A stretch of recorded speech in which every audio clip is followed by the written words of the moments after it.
Bab 1088. Apakah kamu pernah dicambuk? Bukankah dia akan mati jika dicambuk sebanyak itu? Seorang penjaga penjara berkata dengan cemas. Jangan khawatir, orang tua ini berkulit tebal dan tidak bisa mati. Kalaupun mati, hitung jadi milikku. Seorang penjaga penjara menginjak wajah tetua hitam dan mengusap telapak kakinya dengan senyuman kejam. Kalian bajingan, menggertak sekelompok orang kasihan seperti ini, apakah kamu tidak merasa bersalah di dalam hatimu? Ye Zun tidak bisa menahan dirinya untuk tidak mengutuk mereka. Tidak sebagus binatang buas. Si brewok juga berkata dengan marah. Setelah sekian lama bersama dengan tetua hitam dan lainnya di penjara ini, Ye Zun dengan sendirinya mengetahui cerita tentang mereka. Dia dan si brewok masuk karena difitnah. Mereka semua bersimpati pada mereka berdua dan tentu saja mereka berdua juga merasa simpati terhadap tetua hitam dan binatang tauren. Sekarang ketika melihat mereka dipukuli dan keluarga mereka dipermalukan, keduanya sudah tidak tahan lagi. Kenapa kalian berdua tidak terima? Penjaga penjara mencibir.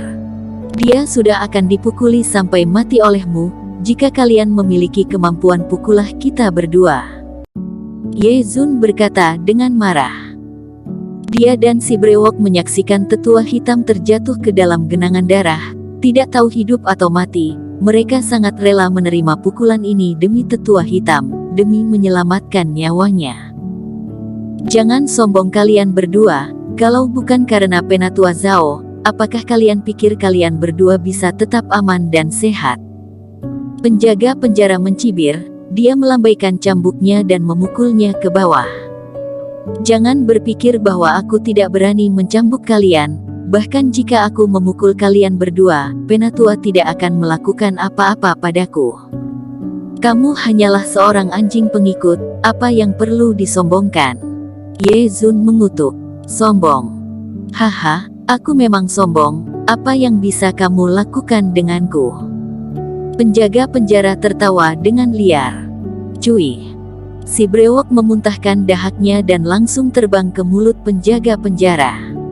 Dahak yang kental masuk dan menyelinap ke dalam perut, penjaga penjara hampir tidak tersedak sampai mati. Ketika dia menyadari apa yang telah dia telan, dia tidak bisa muntah lagi ketika dia ingin memuntahkannya lagi. Di depan para tahanan yang rendahan ini, sejak kapan dia memiliki amarah sebesar ini? Raut wajah penjaga penjara memucat, dia menunjuk ke Ye Zun dan si brewok. Dasar orang yang tidak tahu diuntung, pukul mereka sampai mati. Tiba-tiba semua raut wajah penjaga penjara terlihat dingin. Mereka berjalan ke arah mereka sambil membawa cambuk. Di atas cambuk, setiap duri tajam berkilau dengan cahaya yang kuat, dan begitu cambuk itu jatuh, ditakdirkan untuk mengoyak daging dan meninggalkan lusinan lubang darah. Ye Zun dan si brewok mengertakkan gigi mereka sambil menatap beberapa dari mereka. Mereka sangat marah dan tidak mau jatuh ke tangan para bajingan ini, tetapi mereka tidak memiliki kekuatan untuk melawan. Dan tepat saat cambuk itu akan jatuh, beberapa reiki terbang dari kejauhan dan mendarat di pergelangan tangan para penjaga penjara ini. Reiki meledak, pergelangan tangan para penjaga penjara ini meledak dengan darah. Mereka menjerit dan melepaskan tangan mereka, cambuk mereka jatuh ke tanah.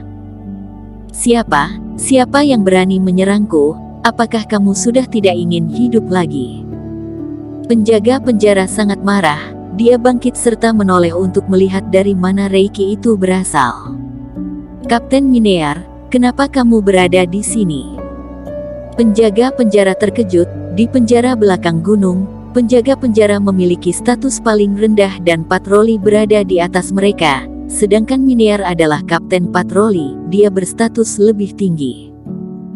Jadi untuk sementara, dia mengabaikan bawahannya yang dipukuli dan buru-buru pergi memberi hormat.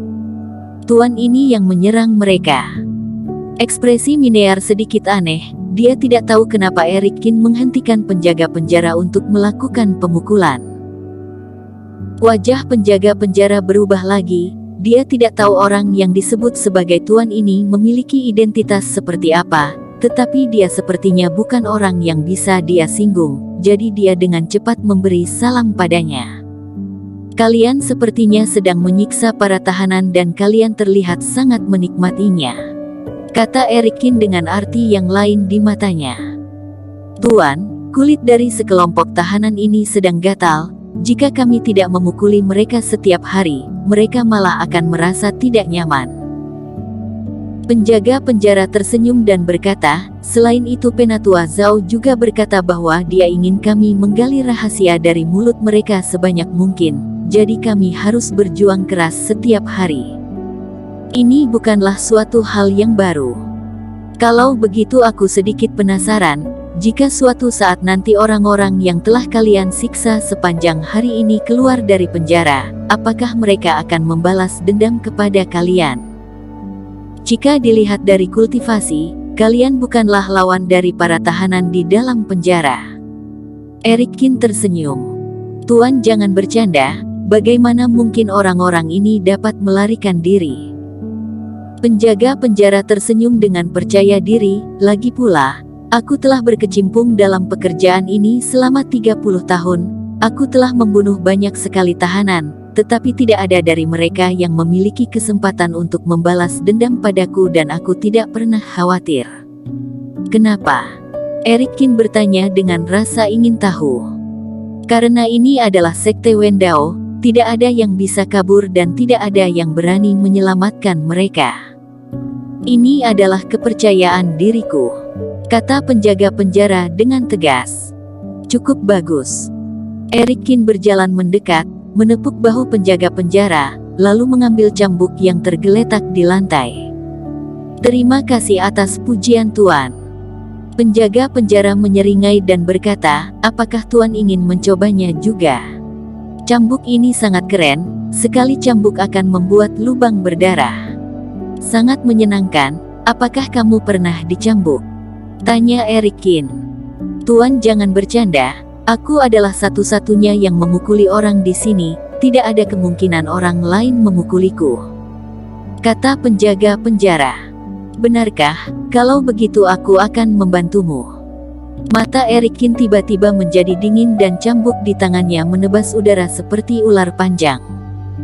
Cambuk dibanting di bagian belakang tubuh penjaga penjara. Penjaga penjara berteriak dalam sekejap, bajunya robek oleh cambuk dan lubang darah muncul dalam sekejap. Erikin tanpa ampun dan terus melemparkan cambuknya. Di bawah pukulan dari cambuk, penjaga penjara langsung tersungkur ke tanah dengan noda darah di tubuhnya.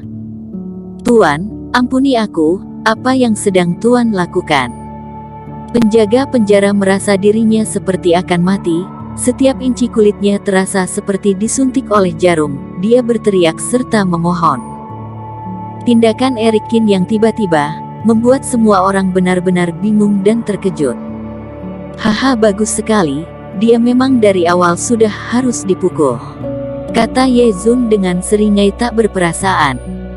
Saat ini, Erikin memakai topeng, jadi mereka tidak mengenali Erikin. Namun, melihat penjaga penjara dipukuli, tetua hitam juga merasa sangat senang. Tuan, formasi sudah selesai diatur. Sosok Grey tiba-tiba muncul dan membungkuk sedikit ke arah Erikin. Keluarganya sudah mahir dalam formasi dan Grey adalah salah satu yang terbaik. Jika tidak maka dia tidak akan mungkin dengan mudah masuk ke dalam formasi Erikin di lembah meteorit. Siapa orang ini? Para penjaga penjara sekali lagi terpana ketika melihat Grey dan merasa ada yang tidak beres. Sudah waktunya kalian mencicipi ini. Erikin melambaikan tangannya dan tiba-tiba cambuk panjang itu terbang seperti naga raksasa ke arah penjaga penjara ini. Semuanya dipukul oleh cambuk itu, mereka menjerit serta jatuh ke tanah. Sudah kubilang, hal yang mustahil akan terjadi. Erikin menginjak penjaga penjara yang merasa ketakutan. Ada apa ini? Para tahanan juga merasa sangat tidak bisa dipercaya. Bukankah Erikin adalah orang dari sekte Wendao? Kenapa dia bisa tiba-tiba menyerang penjaga penjara? Dari orang-orang yang hadir, Hanya raut wajah Minear yang berubah drastis, dahinya tiba-tiba berkeringat, untuk sesaat, dia ingin melarikan diri. Jika aku jadi kamu, aku akan berdiri diam di tempat. Namun tatapan dingin Erikin seketika seolah membuat tubuh Minear tiba-tiba menjadi kaku. Kamu ingin melepaskan para tahanan.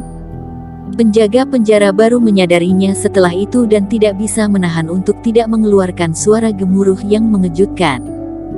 Kamu benar, tetapi sayangnya tidak ada hadiah. Erikin sedikit tersenyum. Pada saat yang sama, seluruh penjara sedikit bergetar dan formasi di sekitarnya mulai berkedip. Jelas, Kenny Zhao telah mulai bergerak. Bersambung. Terima kasih telah menonton video ini sampai akhir. Jangan lupa subscribe dan nantikan kisah episode selanjutnya hanya di Novel Story. Salam.